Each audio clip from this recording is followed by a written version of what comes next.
Hi, Andy Evans here. Welcome to part 32 of making a guitar in your garage, or making lots of guitars in your garage, which is what I'm doing. Okay, I thought I'd show you this prototype that's on the way. I'm just going to show you the neck slot and the neck joint.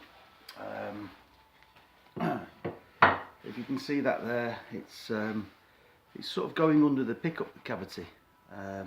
So you've got that extra 20 centimeters of length on the neck joint just to make it a little bit stronger, you know, more glue, so it's a stronger join. That'll sit in there like that, you see, like that. Then the neck goes here, the pickup goes here. I'll put a nice little bit of ebony on the back, on the heel there. This is all going to get carved away at the back here, you know, and so you have a nice transition. But that'll look quite nice when it's finished. It's quite a strong joint, that. It's pretty much how Paul Reed Smith do them. They have a. This is longer, I think, here, and they have a bigger heel. I remember when Paul Reed Smith started getting famous in the 80s, you know, 84, I think. We started hearing about them in England and stuff, you know. We started hearing about Paul Reed Smiths, and he made a big thing about the neck joint that was creating sustain because there's lots of mass on it, you know, a big heel and all that stuff. So I don't know if that's true or not, but he makes some stunning guitars. I like Paul Reed Smith. Some of the finishes are really nice, you know.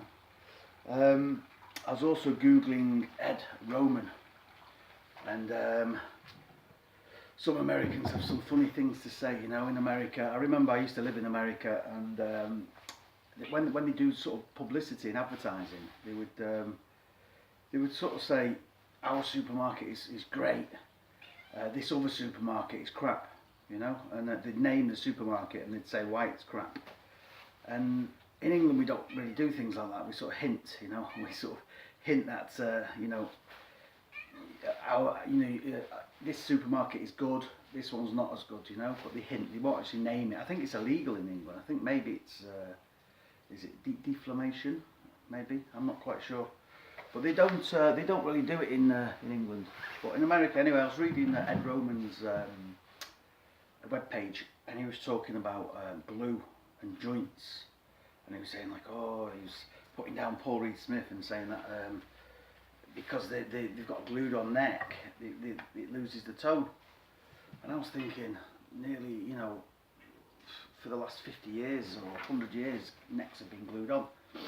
I think it's down to what glue you use, you know. If you use a soft glue, you want a really hard glue. Cascamite is a good glue. Patrick Eggle in England in the 90s used to use Cascamite. Brian May used to use Cascamite on his Red Special. And you've got a really hard join, you know, that transmits tone. So I don't know if Ed Roman uses like one-piece necks with two sides glued on, through body. I'm not quite sure. I'll have to look into that, you know. I've made some guitars like that. I might make some in the future. You can make them quite slim, but when you make a guitar, you're always governed by hardware. If you're going to put a tremolo on, there's a certain depth it needs to be. You can cut the block down at the back and re-drill the holes for the strings, which we've done in the past. But it's pots as well, you know. Some pots, especially if you're using the push-pull pots, coil splitting pots, you need a certain depth, you know. So I'm quite happy to carry on gluing on necks, you know. I prefer to do this and actually do a bolt-on neck. A bolt-on neck for me is more difficult because you have to buy more hardware.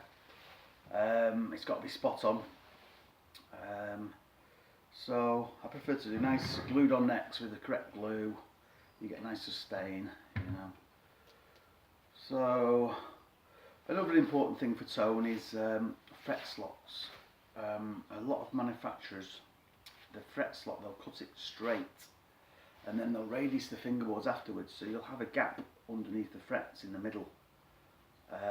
This is not a good idea, really. You know, you need a contoured fret slot, which you can do with those hand saws with the guide on them that you can buy from Stumac and stuff, you know. So that's quite important. The glue in there is important. I don't use super glue. Paul Reed Smith uses super glue. I just use hardwood glue. Seems alright. We've done lots of guitars like that in the past. Had no problems with the frets coming out. Okay, so the next stage with this guitar is to install a truss rod. I'm going to adjust it here. It's just going to have a little adjuster just there in between the pickup and the end of the neck. I want to keep this end as strong as possible. I don't want to be drilling all the holes in this end, you know. It's a mahogany neck. Try and get an ebony fingerboard for it. If I can't get hold of one, because I'm in France at the moment, I'll use a teak one again. If you've got any suggestions on colour, leave me a message. You know what colour you think it should be, what guitars you'd like to see, and that's it for today. A quick, oh no, I'll talk about skimming frets for a while. I was watching Paul Reed Smith on YouTube, you know, a guy skimming the frets, and I've never seen frets skim so quickly. In a perfect world, you get your frets in really well, the fingerboard's perfectly straight, the frets are seated, and you'd hardly have to touch them, you know, when it comes to skimming. Because when you skim them, it's quite a big job, you know. You're flattening them off, and then you've got to radius again, and then you've got to polish again. So if you can get your frets in perfectly without making them, you know, perfectly even and stuff like that, you've only got a really a very, very quick skim. And I watched the guys at Paul Reed Smith doing it, and they were skimming them in 10 minutes and hardly touching it. I think they were just doing high spots, you know. And then they weren't even, normally there's a file that you use to radius the fingerboard. I can't think of the name for that, what it's called when you do that. It's been 30 years, you know. There is a name for that, but I'll remember later on. So you use a file normally to re-radius the fingerboards after you've flattened them off, the frets, after you've flattened them.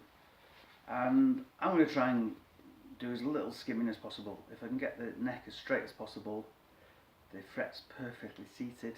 You know, a skim on a guitar is an hour and a half, you know. By the time you've re-radiused the frets, you've wet and dry sanded them, you've polished them. So I'm going to try and do that. Gibson skim their frets on a computer. You put the guitar on a computer and I can't think of the word, a milling machine, CNC machine, skims the frets and polishes them. So we used to just do it by hand with a straight edge, and that's how Paul Reed Smith do it. So there's a whole subject, skimming frets, you know, how to do it.